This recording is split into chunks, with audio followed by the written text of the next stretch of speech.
Drift velocity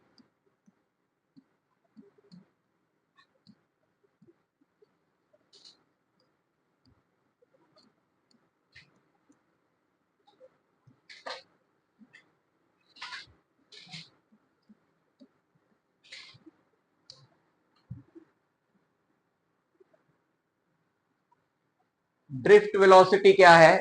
ये बहुत ही ज्यादा इंपॉर्टेंट टॉपिक है इस चैप्टर का।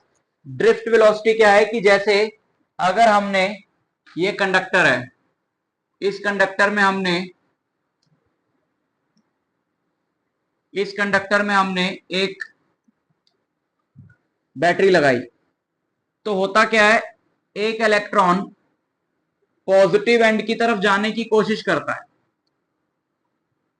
इलेक्ट्रॉन क्या करता है? पॉजिटिव एंड की तरफ जाने की कोशिश करता है, बट जा नहीं पाता है। क्यों नहीं जा पाता? क्योंकि हैवी आयंस पड़े हुए रास्ते में।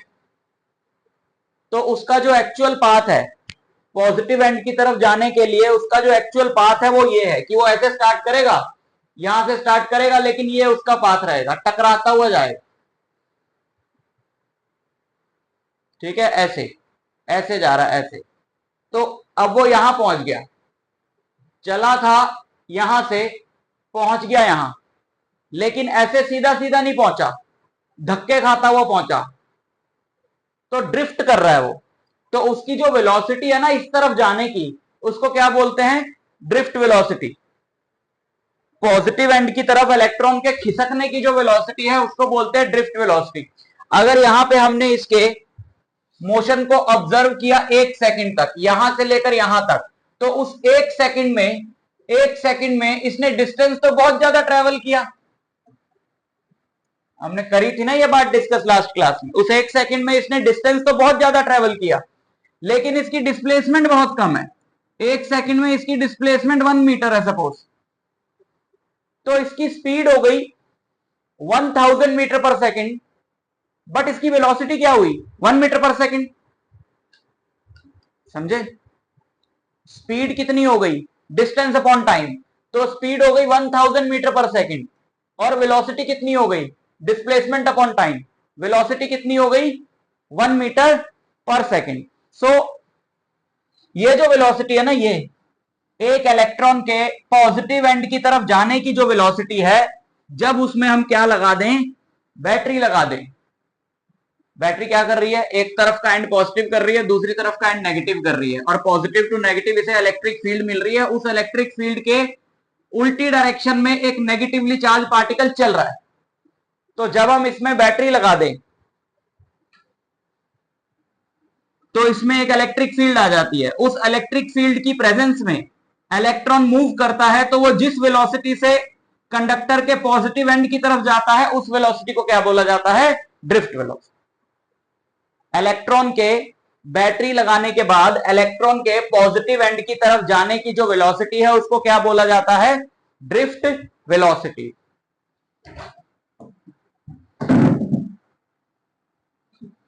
Good evening. तो इसको हम डिफाइन भी ऐसे ही करेंगे, it is the average velocity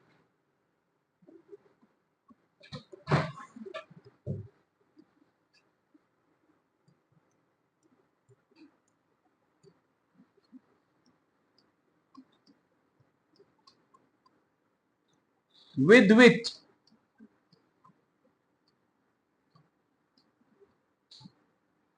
electron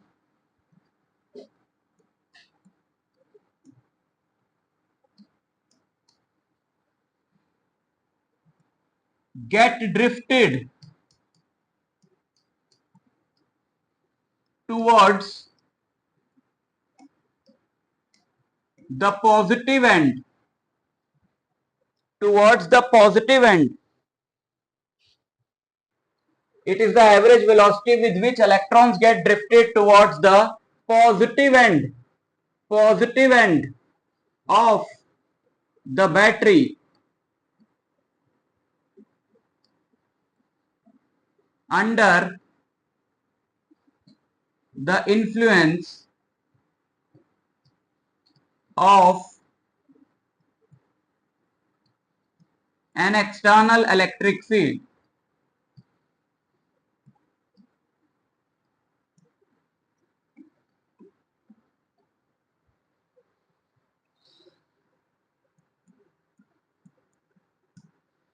it is the average velocity with which electrons get drifted towards the positive end of the battery under the influence of an external electric field. इसको बोलते हैं drift velocity और इसको denote करते हैं VD से. It is the average velocity with which, सोचो definition ऐसे समझ लिया करो कि साथ में याद हो जाए, तुमको रट्टा ना लगाना पड़े. It is the average velocity with which electrons get drifted towards the positive end of the battery under the influence of an external electric field. जो बैटरी लगी है उसकी वजह से क्या आया है, इलेक्ट्रिक फील्ड तो आई है.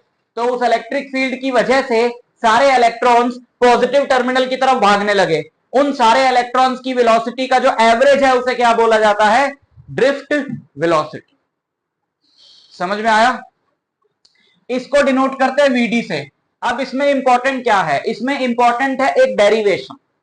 वीडी का फॉर्मूला हम डिराइव करेंगे, वो डेरिवेशन बहुत इंपॉर्टेंट है और उस डेरिवेशन का जो फाइनल रिजल्ट है वो भी बहुत इंपॉर्टेंट है, यानी कि ड्रिफ्ट वेलोसिटी का फॉर्मूला. ठीक.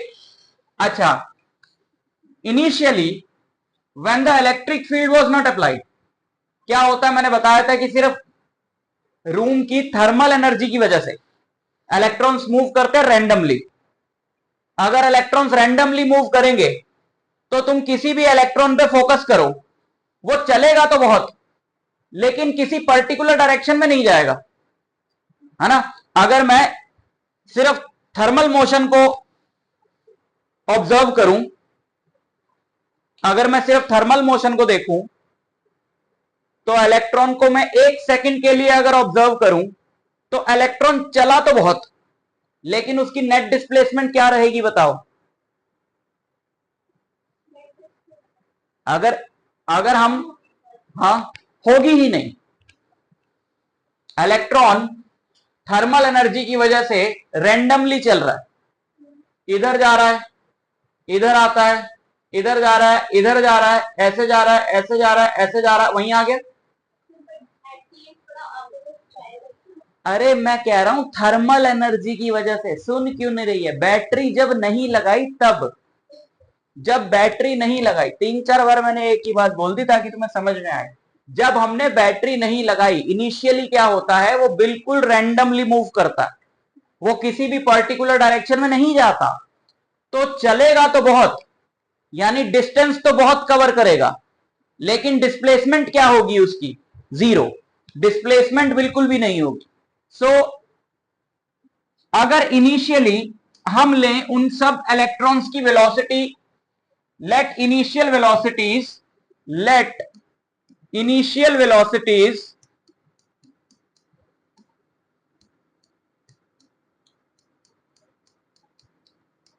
be u1, u2, u3 up to un. therefore इन सब की वैल्यू होगी, लेकिन इन सब का एवरेज नहीं होगा, क्योंकि नेट डिस्प्लेसमेंट क्या आई,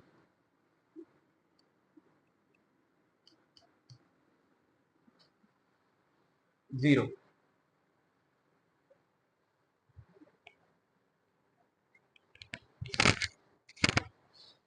है ना. And when the electric field is applied, यानी जब बैटरी लगा दी, when the electric field is applied,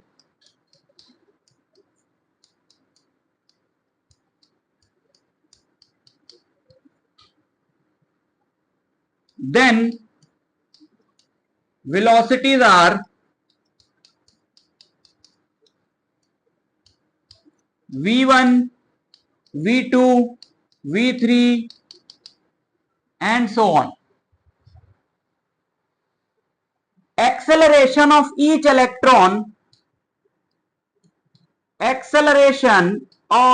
electron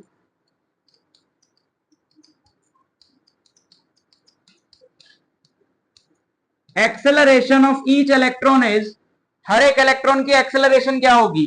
acceleration होता है फोर्स अपॉन मास, और इलेक्ट्रॉन का चार्ज है ई, तो उस पे इलेक्ट्रिक फील्ड ई में कितनी फोर्स लगेगी? Q E by M, and this acceleration is same for every electron, because हर एक इलेक्ट्रॉन का मास सेम है, हर एक इलेक्ट्रॉन का चार्ज सेम है, हर एक इलेक्ट्रॉन की इलेक्ट्रिक फील्ड सेम है, मतलब सारे एक ही तो एक्सटर्नल इलेक्ट्रिक फील्ड में रखे हैं, तो हर एक इलेक्ट्रॉन की एक्सेलरेशन क्या होगी? हर एक इलेक्ट्रॉन की एक्सेलरेशन क्या होगी? सेम। अब एक बहुत इंपॉर्टेंट टर्म आएगी यहां पे जिसको हम लोग बोलते हैं रिलैक्सेशन टाइम। अब रिलैक्सेशन टाइम क्या है? जैसे ये कंडक्टर है, इस कंडक्टर में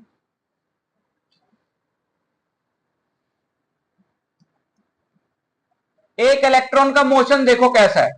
एक इलेक्ट्रॉन यहां से चला, यहां पे एक हैवी आयन आ गया, उससे टकरा गया, इधर आ गया, फिर एक हैवी आयन आ गया, उससे टकरा गया, इससे टकरा गया, फिर इससे टकरा गया, फिर इससे टकरा गया, फिर इससे टकरा गया, ये मोशन है इसका।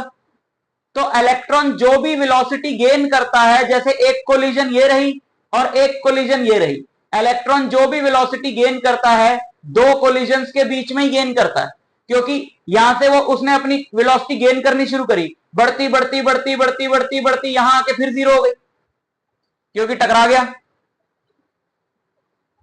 टकरा गया तो फिर उठ के चल दिया, फिर उसने अपनी वेलोसिटी बढ़ाई बढ़ाई बढ़ाई बढ़ाई बढ़ाई, लेके फिर टकरा गया, यहां आके फिर जीरो हो गई। तो जो भी वो वेलोसिटी गेन करेगा दो कोलिजन्स के बीच में ही करेगा, और दो कोलिजन्स के बीच में उसे जो टाइम लगता है उस टाइम को क्या बोला जाता है? Relaxation time. समझ में आया? दो कोलिजन्स के बीच का जो टाइम है उसे बोला जाता है रिलैक्सेशन टाइम, और इलेक्ट्रॉन जो भी वेलोसिटी गेन करता है इसी टाइम में करता है, और रिलैक्सेशन टाइम को टी से नहीं टाउ से डिनोट करते हैं। तो हम ये लिख सकते हैं ना, जो होता है v equal to U plus A T, तो v1 equal to u1 plus A tau one, ए तो सबका सेम है ना, v2 equal to u2 plus A tau two, and vn equal to un plus A tau n, where tau one, tau two, tau n are relaxation times.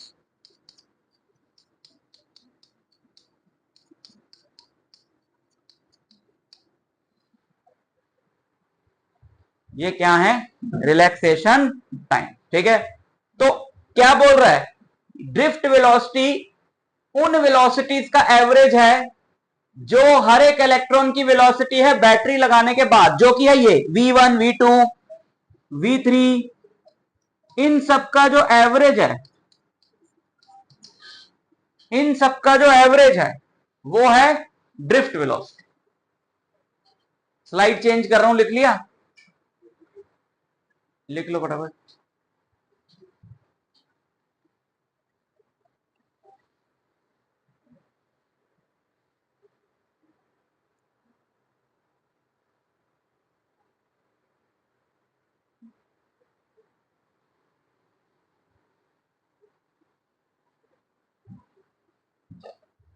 हो गया?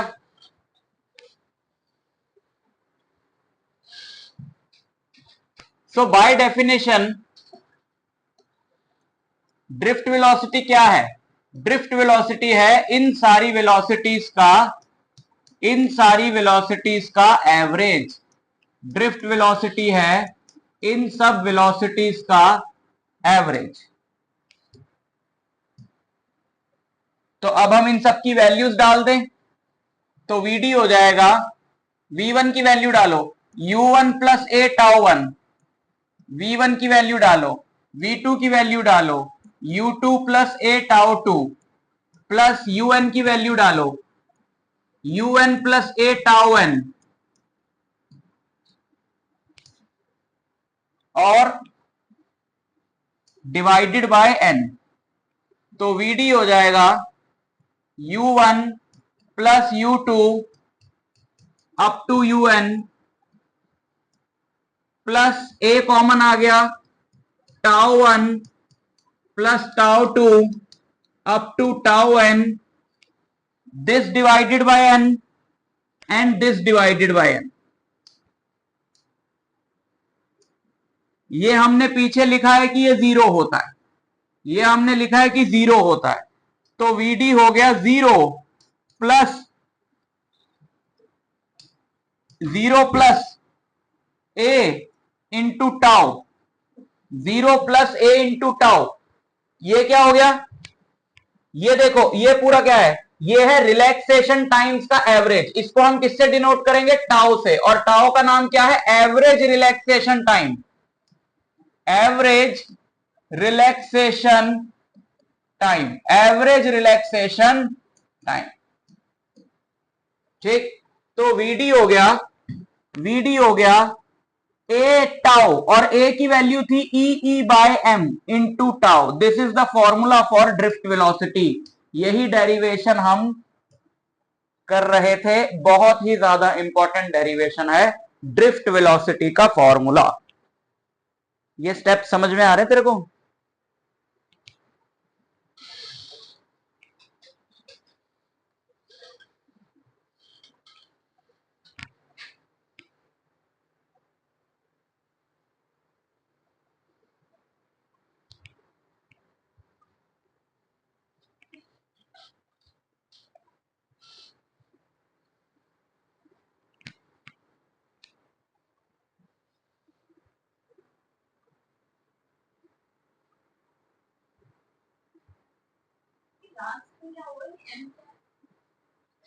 पीछे देख, acceleration का क्या फॉर्मूला निकाला था हमने, E by M.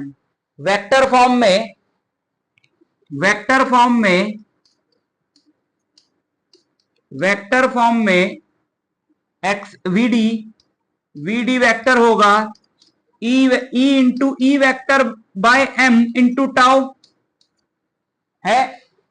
VD vector है भाई, वेलोसिटी वेक्टर है, लेकिन वेक्टर इधर क्या वेक्टर है, इलेक्ट्रिक फील्ड वेक्टर है।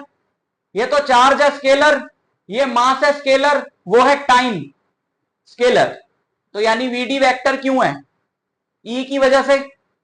लेकिन वीडी और ई की डायरेक्शन अपोजिट है, क्योंकि वो इलेक्ट्रॉन की वेलोसिटी है, वो इलेक्ट्रिक फील्ड के उल्टी डायरेक्शन में होती है। तो वेक्टर फॉर्म में यहां पर क्या आता है, एक माइनस का साइन आता है, वेक्टर फॉर्म में यहां पर माइनस का साइन आता है।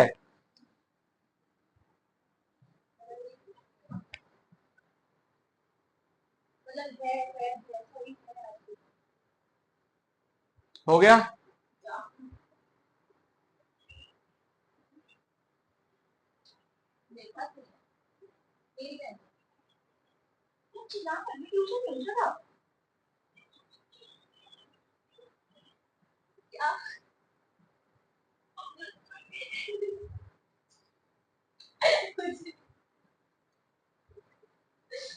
भाई मेरे पे डंडा के पढ़ने दे भाई भाई।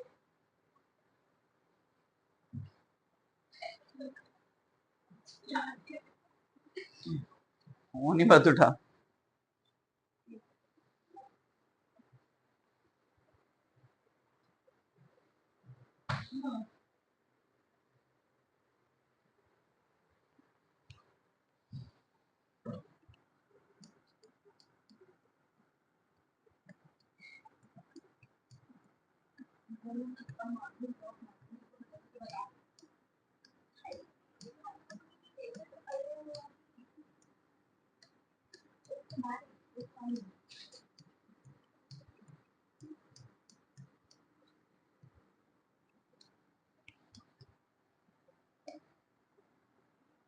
Relation between current and drift velocity, बहुत इंपॉर्टेंट डेरिवेशन। एक बात तो तय है कि करंट और ड्रिफ्ट वेलोसिटी डायरेक्टली प्रोपोर्शनल होने चाहिए, क्योंकि ड्रिफ्ट वेलोसिटी बढ़ेगी, ड्रिफ्ट वेलोसिटी बढ़ेगी अगर इलेक्ट्रॉन जल्दी जल्दी चलेगा, अगर ड्रिफ्ट वेलोसिटी बढ़ेगी तो इलेक्ट्रॉन जल्दी जल्दी चलेगा, और जल्दी जल्दी चलेगा तो करंट बढ़ेगा। यानी ड्रिफ्ट वेलोसिटी और करंट के बीच में क्या रिलेशन होना चाहिए, they should be directly proportional to each other. But actual relation क्या है, तो ये भी एक डेरिवेशन है कि करंट वेलोसिटी नहीं, ड्रिफ्ट वेलोसिटी और करंट के बीच में एक रिलेशन निकाला जाए। ये हमारा एक कंडक्टर है और इस कंडक्टर में हमने सेल लगा दिया।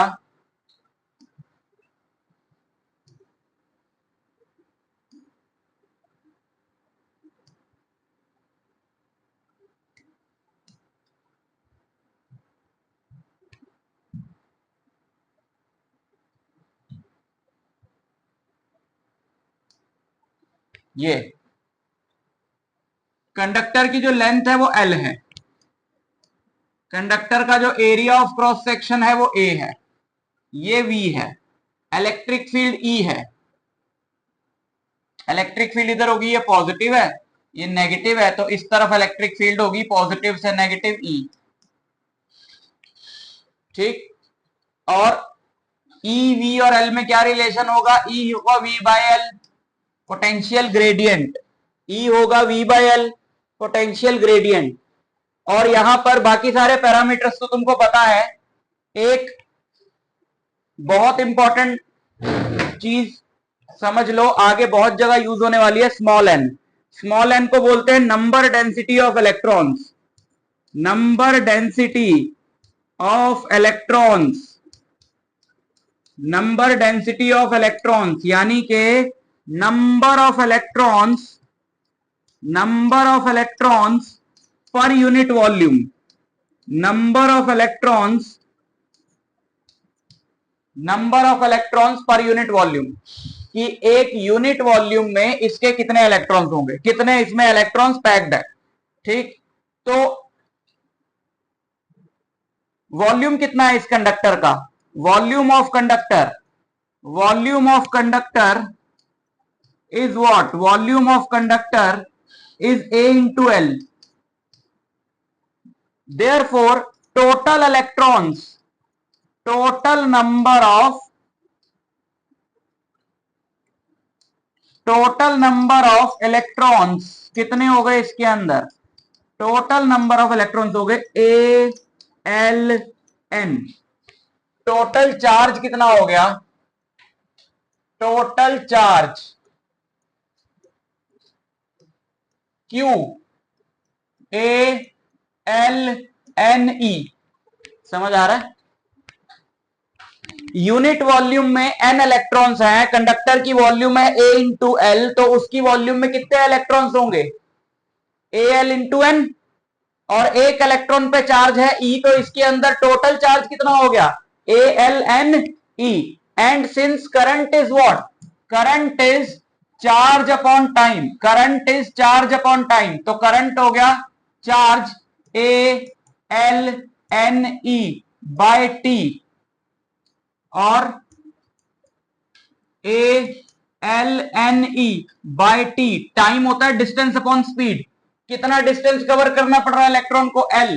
स्पीड कितनी है? VD। तो distance L, speed VD, distance upon speed. L से L कट गया, L से L कट गया, VD ऊपर चला गया। ये हमारा फाइनल रिजल्ट है जो हमने प्रेडिक्ट किया था, बिल्कुल वही आया, ANEVD। यानी कि current is directly proportional to drift velocity, or exact relation is I equal to ANEVD।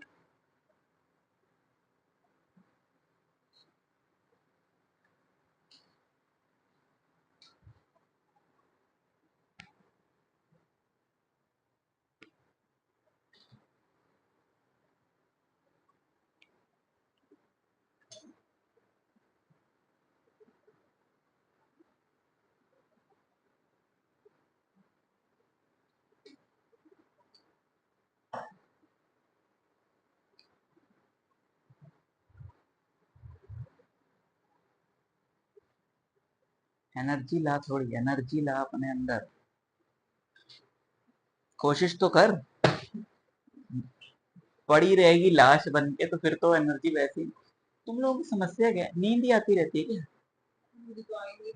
तो वैसे पड़ी क्यों ये टेबल? मैंने कर लिया ना, मैं रेस्ट की।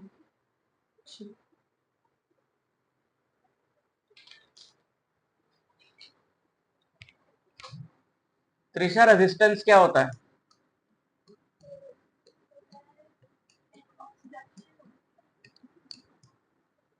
रेजिस्टेंस हम सबको पता है ना, करंट करंट को अपोज करने वाली चीज। कोई भी कंडक्टर है उसमें करंट फ्रीली फ्लो नहीं कर सकता। जैसे कोई भी ग्राउंड है, ग्राउंड पे कोई भी चीज फ्रीली फ्लो नहीं कर सकती, उसको रेजिस्टेंस, फ्रिक्शन जैसे ग्राउंड पे रोकता है, एयर फ्रिक्शन हवा में रोकता है, करंट को जो प्रॉपर्टी है जो रोकती है उसको क्या बोलते हैं, रेजिस्टेंस।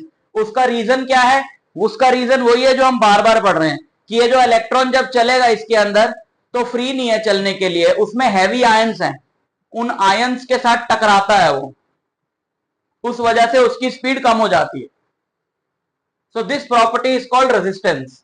इसको हम आर से डिनोट करते हैं और इसका ऐसा यूनिट है ओम, मालूम है, ये सिंबल होता है ना ओम, ऐसा यूनिट है ओम, ये ठीक है, ओम। सो इसको हम डिफाइन करेंगे ओम्स लॉ से। Ohm's law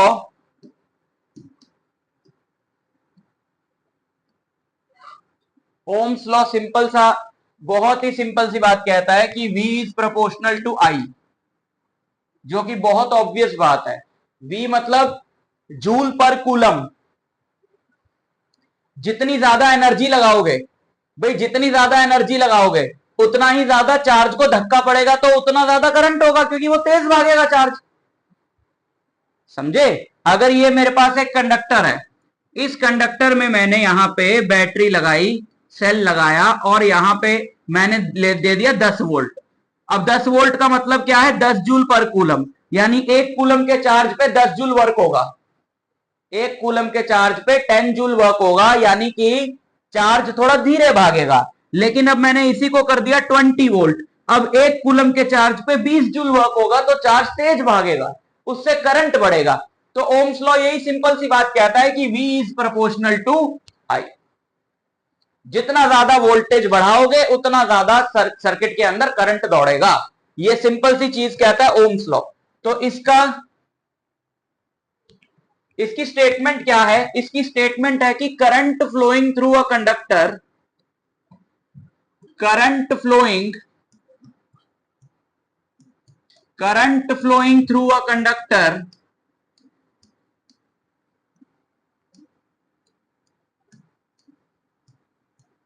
is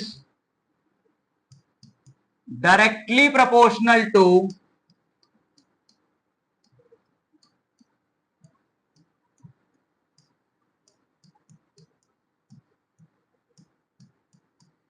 potential difference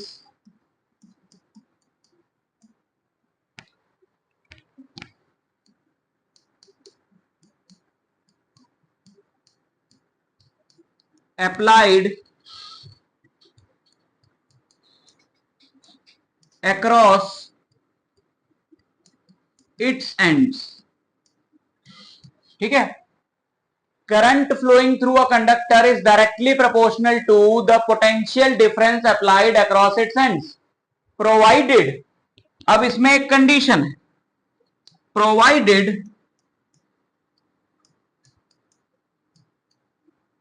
the physical conditions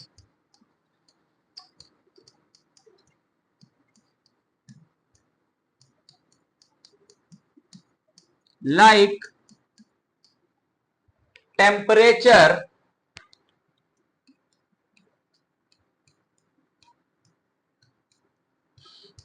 and pressure are constant।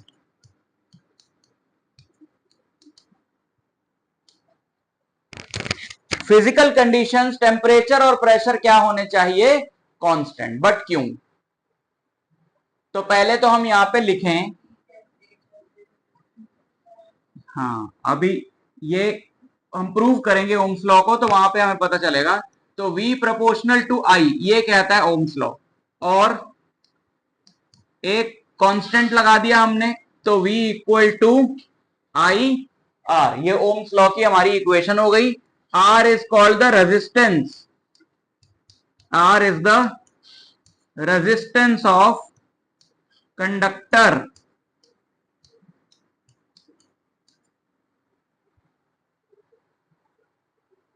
Are हो गया V बाय आई। ऐसा unit of are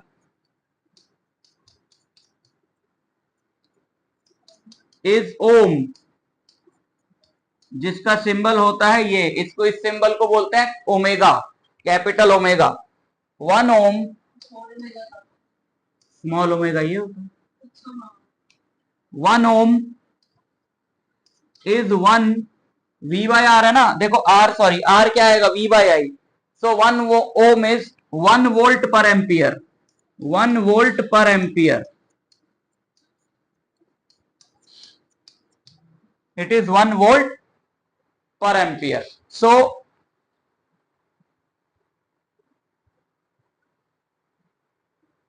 resistance is said to be 1 ohm. Resistance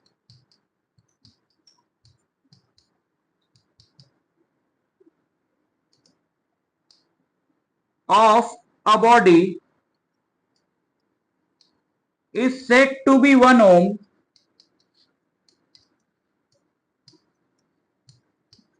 when a current of 1 ampere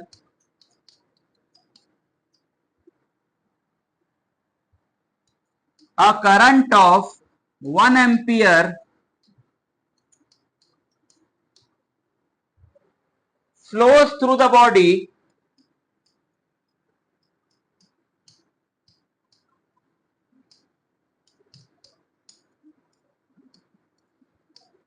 when a potential difference of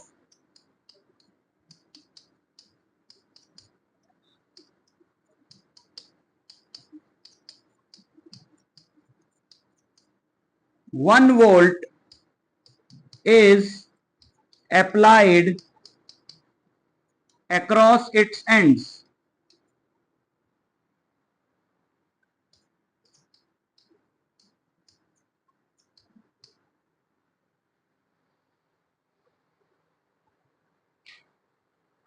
are है V by I, और V by I हमारा क्या बना, 1 ohm is 1 volt per ampere. तो हम किसी भी body का रेजिस्टेंस 1 ओम होगा।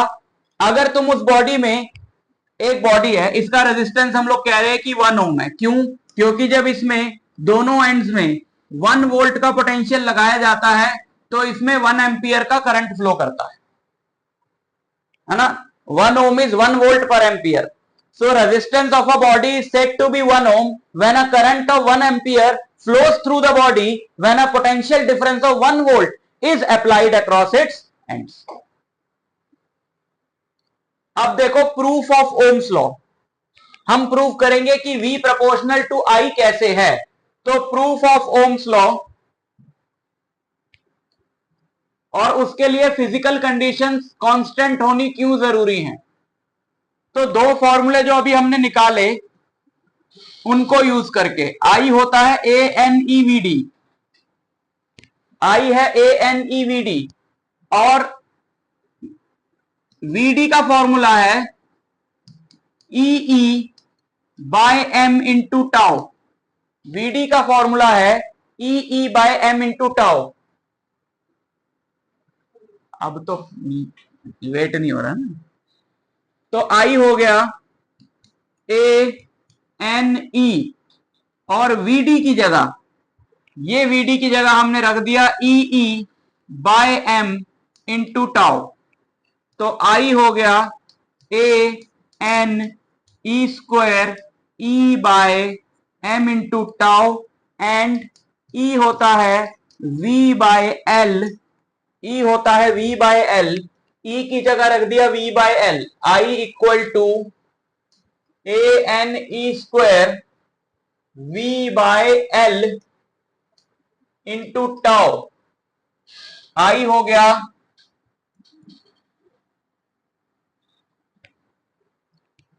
ओम्स लॉ के फॉर्म में। इसको लिखने के लिए हम क्या करते हैं, V एक तरफ रखते हैं, बाकी सब दूसरी तरफ शिफ्ट कर देते हैं।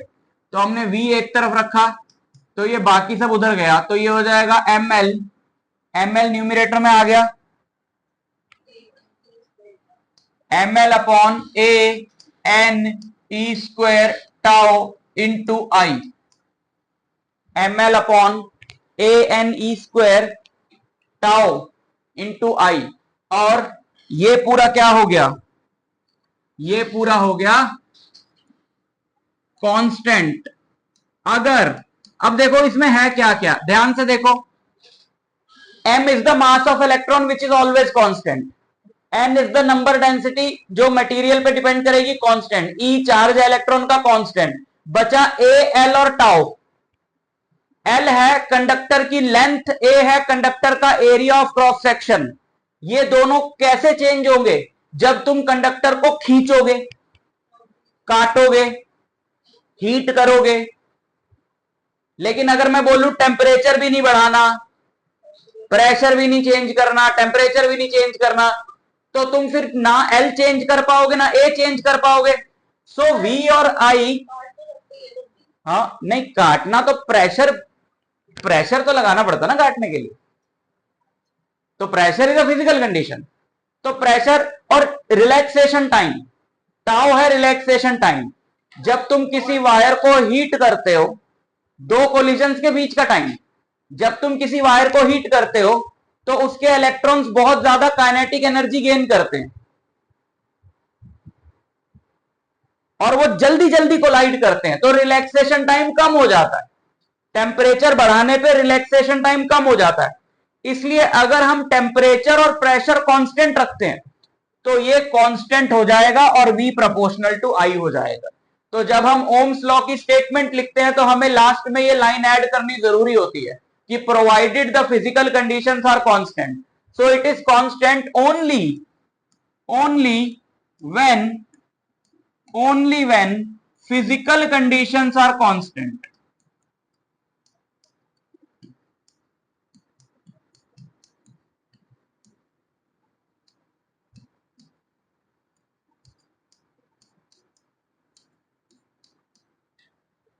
only when physical conditions are constant, therefore V is proportional to I। और सोचो V equal to I R होता है, ओम्स लॉ में अभी पीछे लिखा हमने V equal to I R, और V equal to I into ये, तो यहां पे ओम्स लॉ प्रूव नहीं हुआ, साथ ही साथ हमें रेजिस्टेंस का फॉर्मूला भी मिल गया। सिर्फ ओम्स लॉ ही प्रूव नहीं हुआ, हमें रेजिस्टेंस का फॉर्मूला भी मिल गया जो कि है R ml upon A n E square tau.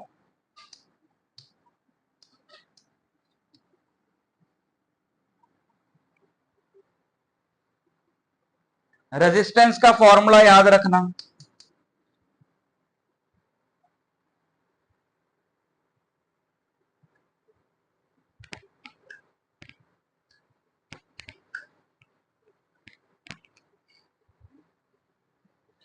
भाई सीधी हो जा, बड़ा खौफ है भाई का। So R equal to ml upon A n E square tau. अब इस फॉर्मूले में से अगर हम L और A अलग कर लें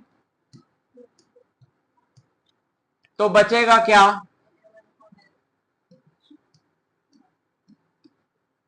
ये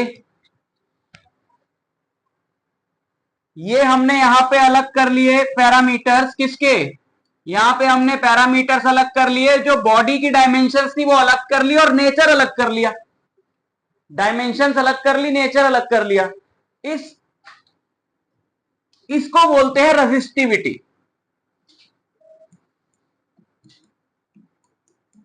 रेजिस्टिविटी और स्पेसिफिक रेजिस्टेंस, ये डिपेंड करता है, होता ये भी रेजिस्टेंस है लेकिन ये डिपेंड करता है नेचर ऑफ द मटेरियल पे, डायमेंशंस पे डिपेंड नहीं करता, मटेरियल के नेचर पे डिपेंड करता है।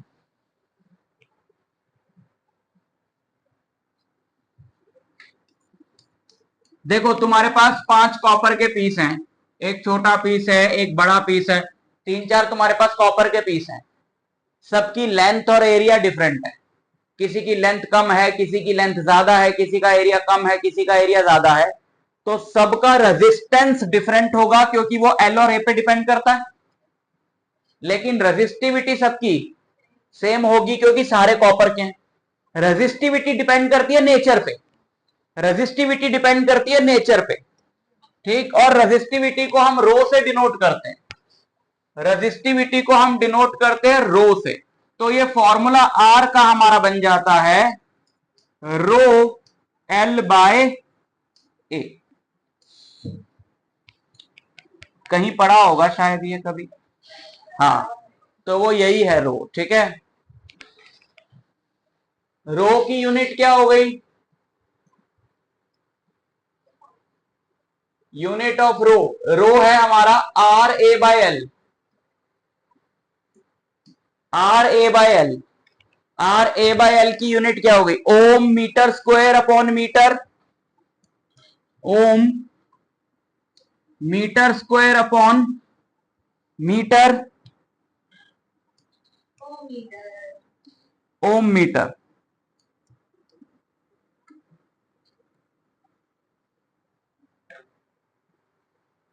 और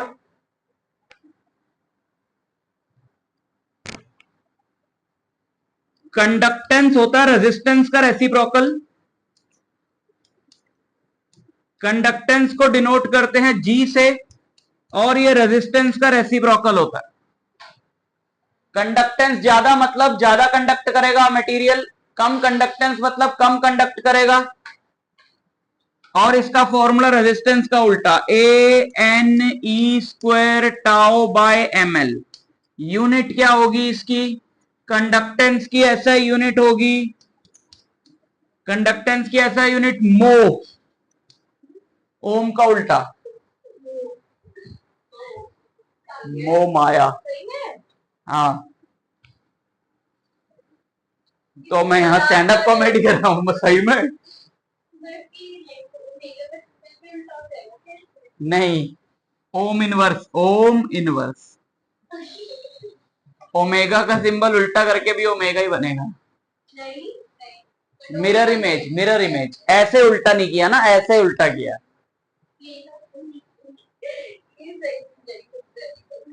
वैसे इसकी ऐसा यूनिट मोह भी है, ओम इनवर्स भी है, और सीमेंस भी है। सीमेंस नहीं, सीमेंस, जिसका सिंबल है कैपिटल एस। और conductivity is the reciprocal of resistivity, conductivity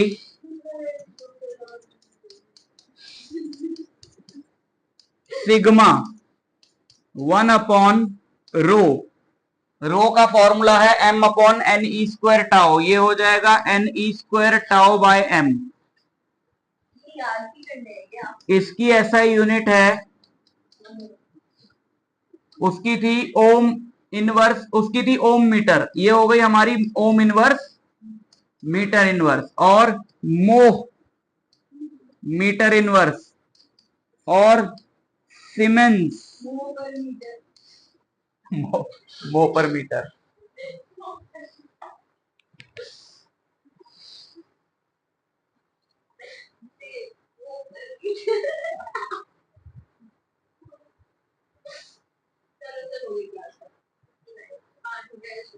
चलो हो गई, टॉपिक भी खत्म हो गया आज।